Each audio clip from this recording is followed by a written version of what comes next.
Hey gut feelers, today we're going to talk about vegetable bloat, and this is actually a video series which has two parts. So in the first video, we're going to talk about why do vegetables cause you bloating, and we're also going to cover there are certain foods that you shouldn't eat if you want to overcome your vegetable bloating. And we're going to talk about that in detail, how to avoid that.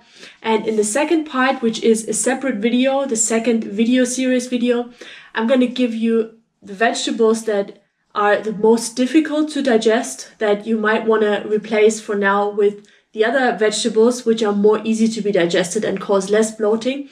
And in that video, in the second video, I'm also going to talk about what you can do, like some tips and tricks which are really easy to implement to reduce the vegetable bloating while you're on this healing journey, to incorporate more and more and more of the vegetables that you actually want to eat without any negative effect.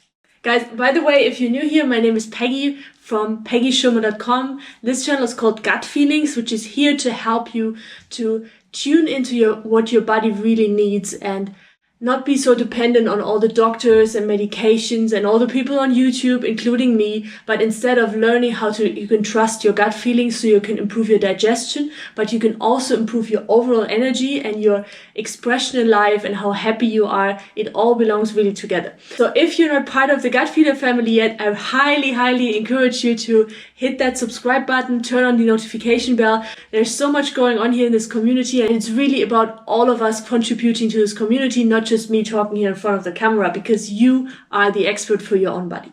Now, let's get started with part number one. Why do you bloat when you eat vegetables? And then we talk about what are some foods that I highly recommend you to avoid in a certain way so you can actually improve in your healing journey and can incorporate more and more vegetables over the long term. Now, you might have been struggling with vegetables and bloating for a long period of time, or you want to transition to a more healthy diet and suddenly you eat better and you get more bloating. Isn't that unfair? So that video is for you too. Let's find out what causes this vegetable bloating. Most of all, you always hear there are anti-nutrients in the food or any kinds of oxalates. I hear all of that. I'm not going to do, I thought about doing a video just about those, but then I don't want to encourage this really crazy mania about oxalates and kind of anti-nutrients. I don't want to go on a long ramble about this whole campaign, which is really just a campaign to stop you from healing and make you eat more, make you consume more medication, make you sicker, make you eat more meat and dairy and support that industry, because there's not a broccoli industry, but there is a dairy and a meat industry and a pharma industry and a government. So guys, anti-nutrients, forget about all of that. Forget about that you get vegetable bloating and you get intolerances because of this. What often causes to have bloating from vegetables is the fiber content. Fiber is fermented in the gut, in the colon, by a specific type of bacteria. And this bacteria produces gas in the process. And then you might experience more gas and more bloating if you eat fiber, if you eat foods in a high fiber content. But this is only, and this is important guys, this is only because of your microbiome, that you don't have the perfect balance yet from your microbiome. So working on your microbiome is going to be the A and O. Do you say that? The A to Z? The number one most important thing to do, guys.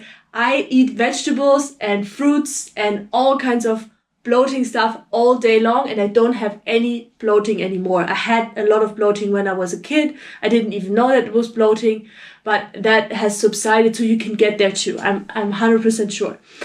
There's also a complex carbohydrate called raffinose, which occurs naturally in beans and in cabbage, which increases bloating sometimes for some people, but only, again, if your microbiome still needs adjusting time. So what to do about this? The main reason why you have bloating, again, has nothing to do with anti-nutrients or that certain types of vegetables are bad for you. Guys, vegetables and fruits are the most healing foods. Vegetables contain high amounts of minerals, fruits contain high amount of vitamins, and that's about it. So if you have an impaired digestion, and we're talking about low HCl means low stomach acid, that you actually can't really break down the foods and they start rotting in your gut. Or you eat so many different foods together that you don't have enough enzymes. Your enzyme production is impaired, which often comes together with an impaired liver, overburdened liver, doesn't produce enough bile. Bile dissolves fat. So if you, for example, you eat vegetables and you eat them with a lot of fat together, with a lot of oil, you might have more symptoms than if you would eat them without them. But again, in the second part of this series, we're going to give you tips so you can get to your most loved vegetables. You can get there and you don't have to leave anything out anymore. Another reason why people experience bloating when they eat vegetables are toxic heavy metals. Toxic heavy metals take a big burden on your microbiome. They actually kill healthy, beneficial bacteria, and they make it more easy for other bacteria, for pathogenic bacteria like resistant strains of streptococcus, to take over, and all of that causes bloating and gas and inflammation. This really belongs all together. So we have low HCl that can be a cause for your impaired digestion, for your stomach to bloat, and for your gut to bloat. Then we have toxic heavy metals like mercury that can also be in your brain, causing brain fog, all kinds of symptoms. Then we have pathogens. I just mentioned streptococcus, resistant strain of streptococcus, but also for people who have stomach bloating, H. pylori is a big one. Epstein-Barr, which is a virus which comes in many different varieties. Medication use can not only impair your stomach acid and tax your liver, but it can also kill off beneficial bacteria. The biggest one, of course, are antibiotics. And then you will be more sensitive to the effects of fiber, because fiber is really like a broom in your digestive system. But if there's inflammation, if there's so much going on, you're going to have symptoms.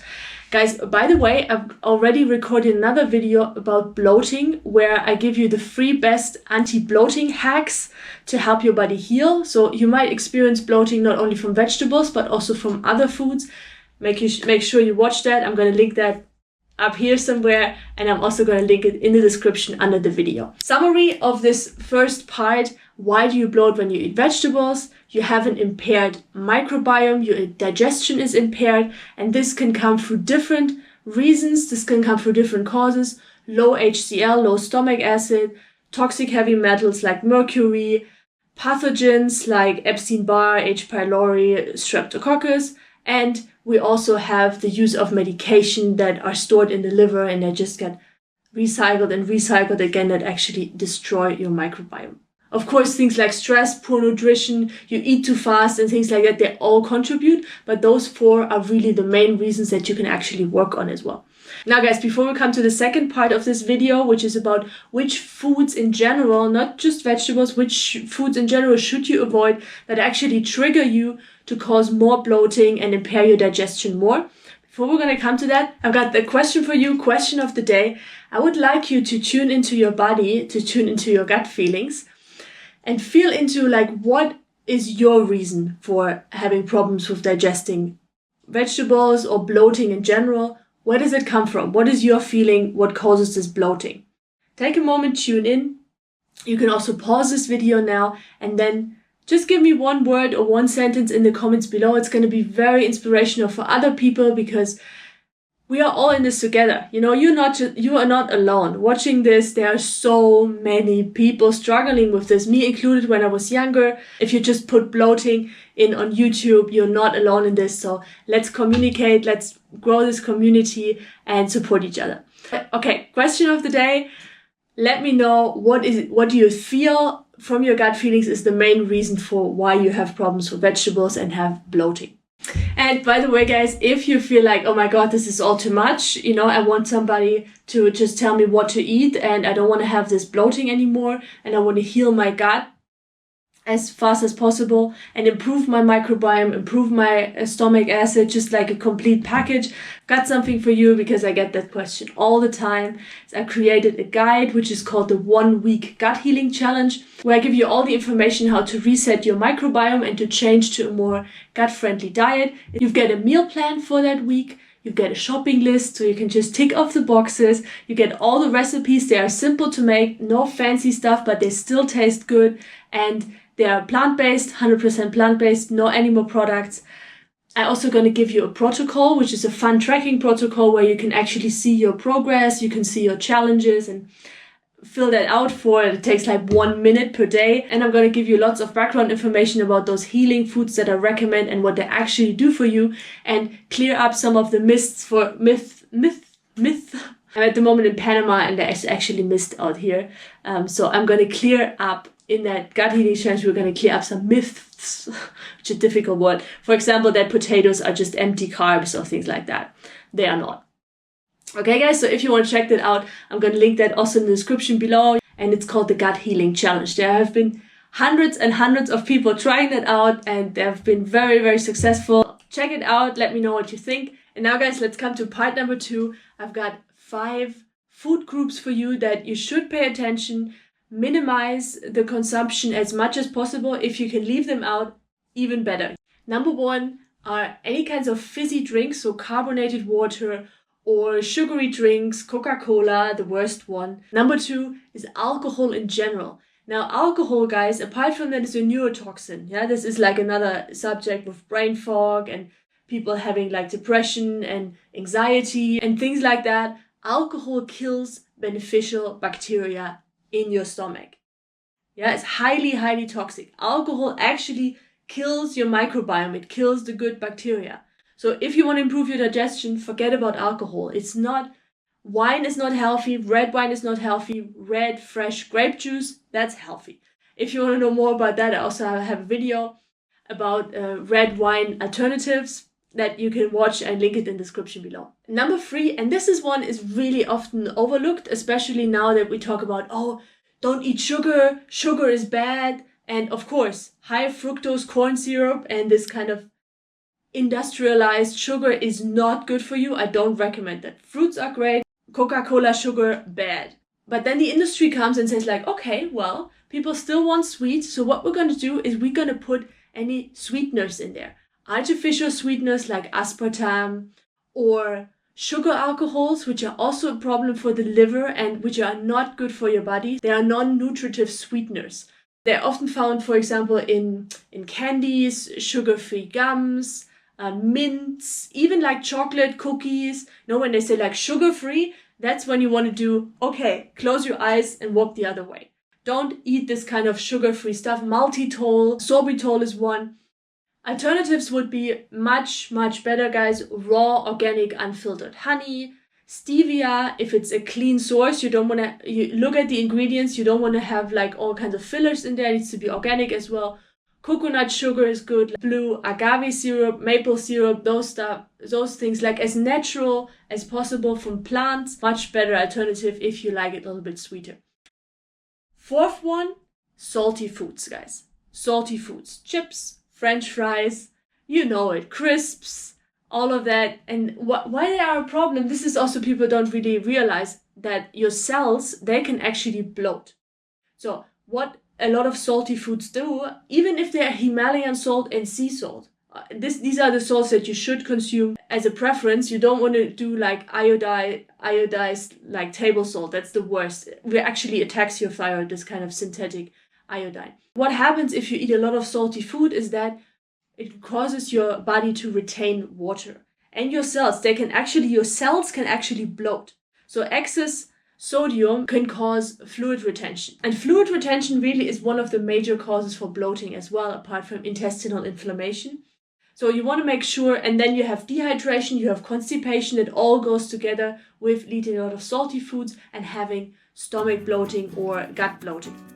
So as much as possible, try to leave out the salt. Celery juice is great, it's very salty. If you wanna add a little bit of that, go away from French fries and any kinds of chips and crisps, okay? Last but not least, the 5 trigger foods. I've got a separate video about that, and I mentioned them in the bloating video, the free anti-bloating hacks, which I link you right now. If you haven't watched them, I don't want to go into too much detail. There are 5 foods that you should avoid in general because they cause inflammation, they cause a lot of stress on your body, they feed viruses, they feed bacteria, and which actually cause your body to have more bloating and less beneficial bacteria and less healthy microbiome.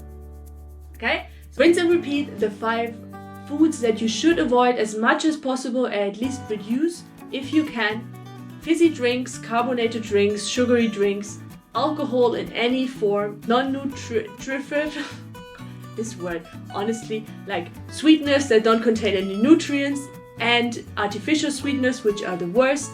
And then fourth, we have salty foods, and five are the 5 trigger foods that I mentioned in the bloating video. I'm gonna leave you with a little cliffhanger here. You can watch that directly after this video. Don't forget to answer the question of the day for us. What do you feel like tuning into your gut feelings is your main reason for experience bloating, experience problems with vegetables? Let us know in the comments below.